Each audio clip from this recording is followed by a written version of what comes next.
The HOA said my golden retriever was a threat to community safety. Right before they fined us $500 and sent the cops. Apparently, barking is now a felony and tail wagging is domestic terrorism. We thought we'd moved into a quiet little town. Turns out someone here thinks they're running a private dictatorship.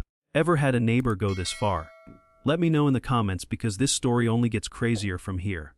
I used to think barking was just a dog thing. Turns out, in Cedarbrook Hollow, the loudest barking comes from the neighbor with a clipboard and a superiority complex. Our dog Daisy, bless her golden retriever soul, was minding her business in the yard, sniffing dandelions and mentally composing a squirrel murder fantasy, when suddenly we heard it.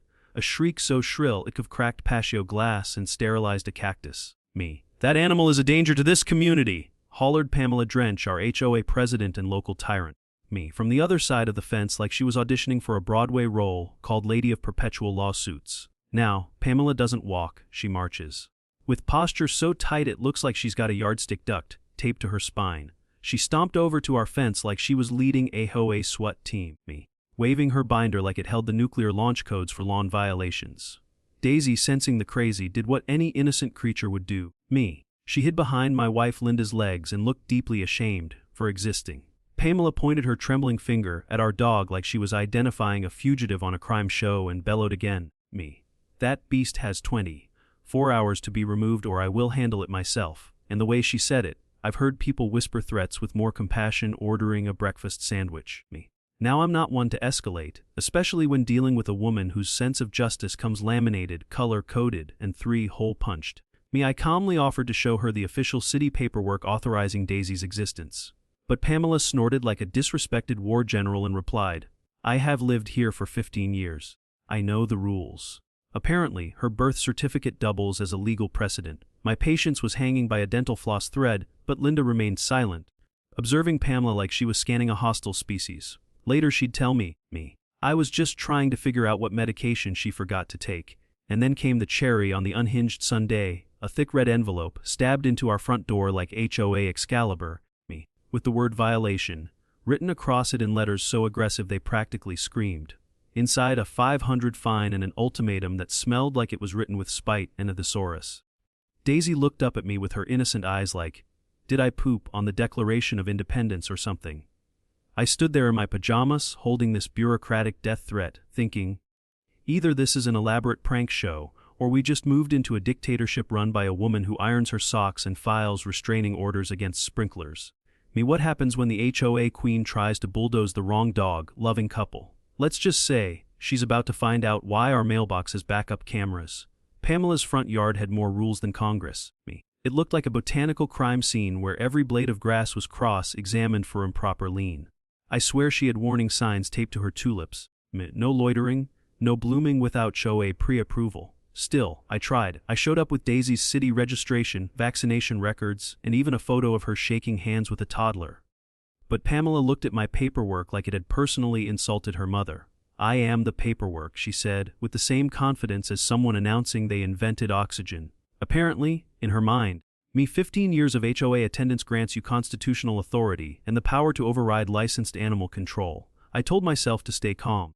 You can't argue with someone who thinks HOA bylaws were passed down on stone tablets from Mount Suburbia. I tried explaining that we followed every legal requirement, but she waved me off like I was a mosquito with an opinion. This is a violation of community aura, she snapped. Clause 42b. Subsection 5. I checked the binder she threw at me. It was heavier than guilt and thicker than a conspiracy theory forum. The page was real. The clause, pure fiction. I don't know what concerned me more. That she made up laws on the spot or that she labeled them so specifically. Then came the HOA meeting, which Pamela conducted like a courtroom drama in Latin no one asked for. She banged her gavel yes. She had a gavel, called herself Chairwoman Pro Tempore, and opened with, let the minutes reflect that we are commencing in defense of harmony. Harmony. Half the room was trying not to laugh while the other half was Googling how to move to another zip code. Every time someone raised a concern, she silenced them with phrases like, this is beyond your comprehension, or, that's not in the approved tone of voice. I realized this wasn't a meeting. It was a monarchy with PowerPoint. That's when she dropped the real bomb. She stood tall like a villain in a bad courtroom movie and declared, we'll be conducting a full property inspection tomorrow morning. Any further resistance will be considered an obstruction of HO authority. There it was. The clipboard had spoken. I nodded, but inside, my last ounce of patience had packed a suitcase and moved to Nevada. You can threaten a man's workshop. You can insult his lawn. But when you go after his dog with fabricated bylaws and a smug smile, that's when things stop being funny and start getting interesting. Linda, my wife, didn't say much when I got home. She just sipped her tea, nodded slowly and said, "Let her come, but she won't like what she finds." That was when I realized Pamela wasn't the only one capable of playing games with rules. And unlike Pamela, Linda actually knew what she was doing. I didn't know exactly what was coming next. But for the first time since Daisy was accused of felony tail wagging, I started to enjoy the anticipation. Because sometimes, real power doesn't wave a clipboard or shout bylaws. It just waits calmly, with the truth in its back pocket. What happens when a woman who thinks she's queen of the neighborhood tries to conduct a surprise inspection at the home of someone who's ready for her? You won't believe who brings the clipboard next. Pamela arrived at 9:00 a.m. with the urgency of a repo agent on Red Bull and the moral clarity of a fog machine. Clipboard in one hand, laser measurer in the other. And vengeance stuffed in her orthopedic flats like they were carrying classified documents. She walked our fence line like she was casing a vault, muttering legal jargon, measuring distances that clearly offended her spiritually, and occasionally pointing at the barn, turned workshop like it had insulted her petunias. This is in violation of Code 17A, unapproved proximity to fence line aesthetics, she declared, scribbling with the kind of intensity usually reserved for tracking serial killers. Daisy, meanwhile, peeked out the window holding a tennis ball in her mouth like she was offering it in exchange for diplomatic immunity. I asked if she needed a map, a mirror, or a grip on reality. "I can show you the building permit," I offered, holding up a copy signed by actual city officials who weren't dressed like mid-tier Bond villains. Pamela clutched her clipboard tighter like I just tried to confiscate her holy text. "These so-called permits were never authorized by the advisory council," she sniffed, as if she'd unearthed a conspiracy between me, the building inspector, and Satan. I looked around. No advisory council. Just me, my barn, and a woman who had clearly declared war on logic. I figured if you can't reason with crazy, you might as well hit record and let the internet decide. I pulled out my phone and started filming. Pamela spun on her heels like she'd just been served divorce papers by a drone. "You cannot film me on HOA grounds!" she shrieked, waving her clipboard like it had a warrant stapled to it. "Mom, this is our driveway," I said, not blinking. You'd think I just told her cat voted Democrat. Pamela detonated like a turkey in a deep fryer, fast, loud, and hilariously unsalvageable. Her voice shot into a pitch reserved for ambulance sirens and passive-aggressive voicemails. "This is a violation of my rights, my role, and my regulatory reign," she howled, stomping around like she was reenacting Gladiator HOA edition. Daisy whimpered at the window. Linda stood silently in the kitchen, sipping her coffee like a woman watching a soap opera she'd already seen the ending to. I kept recording. The more she raged, the more I smiled, because the best way to expose a bully is to let them talk and talk and talk. Just when I thought we'd reached peak delusion, Pamela pulled out her phone like she was dialing the Pentagon. "I am calling the authorities," she screeched, thumbs shaking like she was launching a drone strike. "There's a threat to my safety and a dangerous animal on site." I looked around again. The only threats present were to grammar and common sense. "Mom, you're screaming on my driveway about a dog chewing a tennis ball," I said flatly. She hit the call button anyway, and as she spoke into the receiver with the seriousness of a hostage negotiator, I had the sudden, sinking realization this woman wasn't just out of line. She was about to involve the law in a drama that didn't deserve a traffic ticket, let alone handcuffs. Bullies don't hate confrontation. They hate being recorded while their fantasy crumbles into evidence. So what happens when a self-declared HOA queen dials 911 laws on a golden retriever that belongs to the new police chief? Let's just say she's about to find out what real authority looks like. That 911 call could have won an Emmy. "Help, I'm being threatened by a dog that lunged at me with violent energy." Pamela sobbed as if Daisy had pulled a knife and demanded her HOA parking pass. The dispatcher must have thought she was trapped in a live episode of CSI: Cold D. Sack. I was still standing on my own driveway, watching her pace like a Shakespearean villain waiting for applause.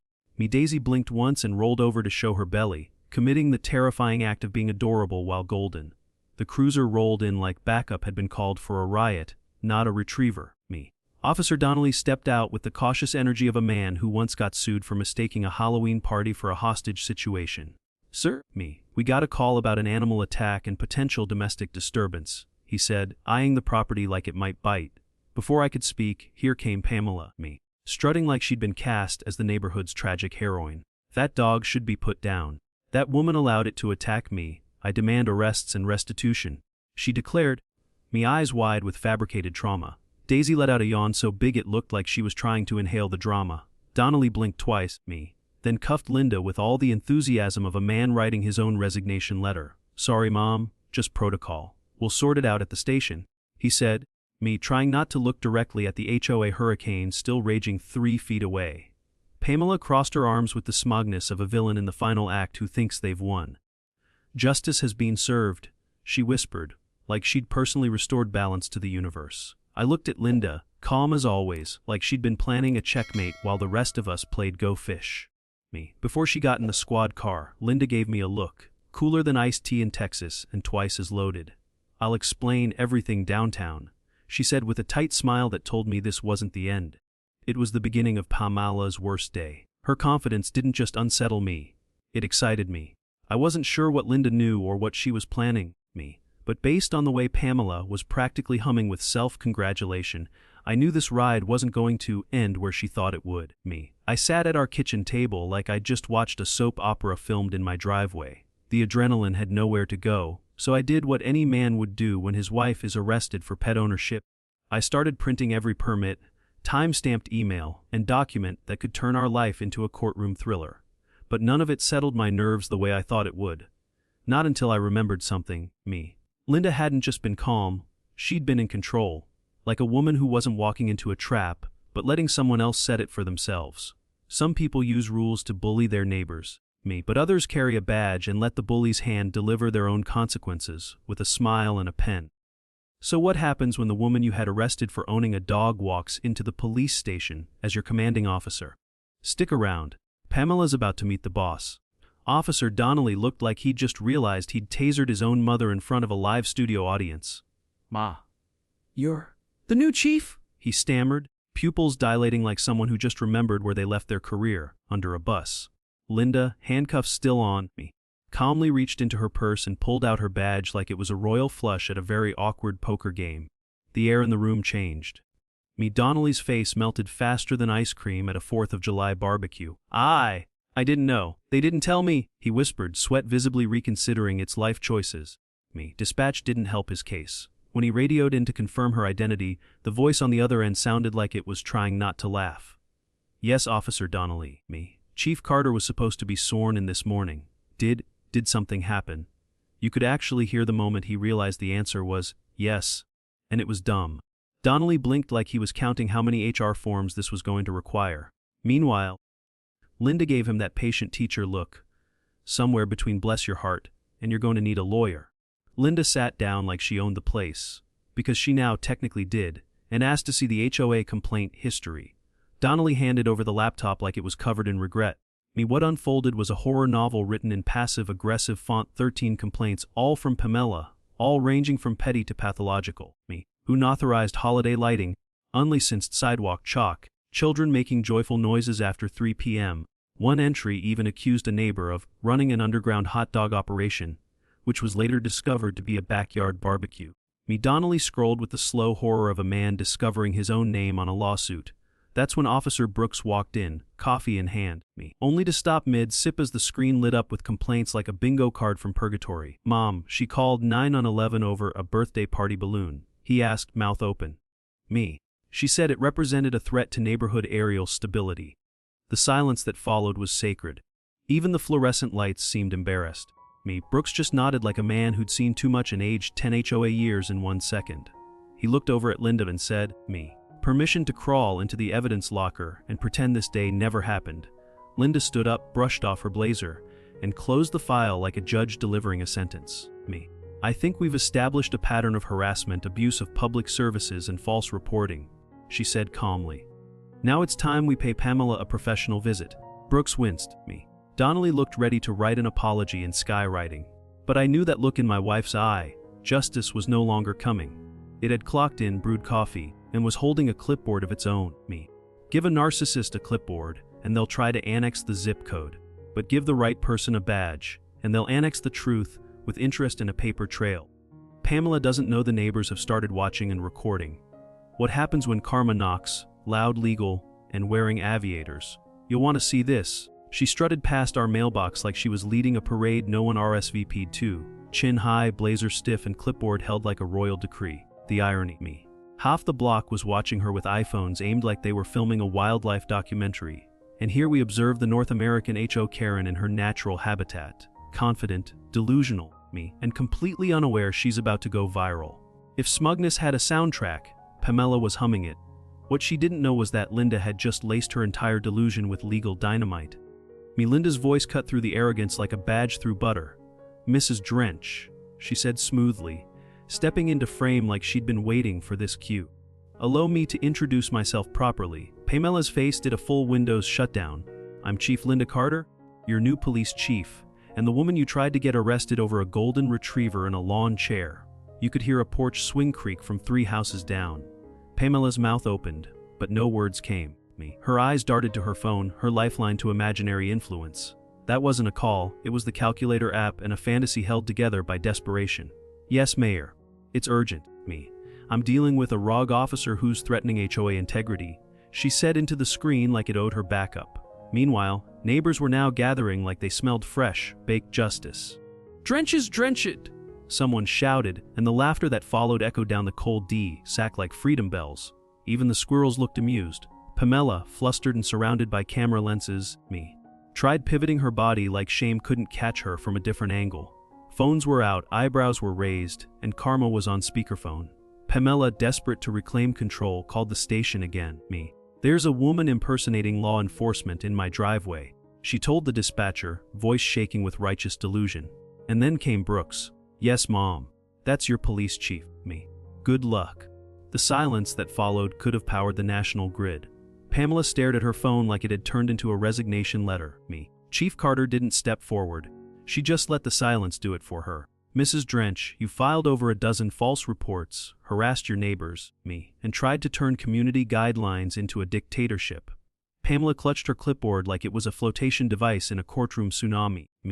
"You can't just enter my home and interrogate me," she gasped. "This is an abuse of neighborhood protocol." But it wasn't protocol she'd violated, it was reality. And now, that reality came with a badge, a file folder, and about 6 cameras recording in landscape mode. The truth is powerful, but truth backed by a badge, a porch full of witnesses, and a dozen smartphones. That's how delusions get exercised, publicly and with snacks. Pamela's HOA rulebook just became state evidence. So what happens when you bring the badge inside her house and find out she's been hiding more than opinions? Oh, you're going to want to see what's next. She opened the door like she was auditioning for a guilt-themed shampoo commercial, messy, dazed, and wearing a bathrobe that had clearly seen both soup spills and poor life decisions. Her face carried that distant look people get when they remember they left the oven on, or in her case, that she tried to arrest the chief of police over a Labrador. She blinked into the morning sun like it was testifying against her. "If this is about the seasonal wreath-sized dispute, I can explain," she mumbled, already losing the argument to gravity. Linda, cool as courtroom granite, stepped forward in full uniform, badge flashing like a searchlight for accountability. She held a folder that might as well have been a mirror reflecting every petty move Pamela had made since the invention of grass. Inside this file, Linda said, her 13 fabricated complaints, 2 audio, and 3 testimonies about you describing sidewalk chalk as unlicensed street art. The only thing more crushed than Pamela's confidence was her house slippers, flattened from pacing over her own paranoia. With the kind of calm that rattles dictators, Linda delivered the truth, slow, stacked, and airtight. "You've been using your HOA title like a medieval crown. But unlike medieval queens, you're not exempt from modern consequences." Pamela flinched. Her fingers clutched her clipboard like it was a flotation device made of gaslighting and Sharpie ink. "You can't do this to me," she hissed, the desperation creeping up her voice like ivy on a condemned building. "Justice doesn't knock twice. It hands you a resignation form and lets you read between the panic. This isn't personal," Linda replied, sliding a printed ultimatum across the doorframe. "It's community service. Option 1, resign and relocate quietly and with dignity. Option 2, face civil charges, public exposure and the full wrath of neighborhood TikTok." Pamela stared at the paper like it had just insulted her lawn. She opened her mouth, then shut it, then opened it again like maybe the 3rd time would summon a lawyer or a miracle. For a moment, she stood there, equal parts queen victim and someone who just found out karma reads PDFs. The clipboard in her hand now looked heavier, like the burden of all her false authority was finally asking for rent. "This neighborhood needs structure," she muttered, but the words hit the porch and fell flat. The curtains from 3 houses shifted slightly. Cell phones glinted in the sunlight. The queen of enforcement had become the star of a silent courtroom, made of ring doorbells and tired neighbors. Tyrants don't fall when you scream, they fall when the evidence walks up their driveway with a badge and backup. Pamela has one last move. Does she sign and vanish, or go out in flames, flags, and one final HOA meltdown? You won't believe what she does next. Pamela left the HOA presidency the same way she'd ruled it, loudly, dramatically, and one emotional support clipboard away from a courtroom sketch. Her resignation letter was 12 pages long, written in aggressive cursive, and delivered with a bouquet of plastic roses to symbolize decorum.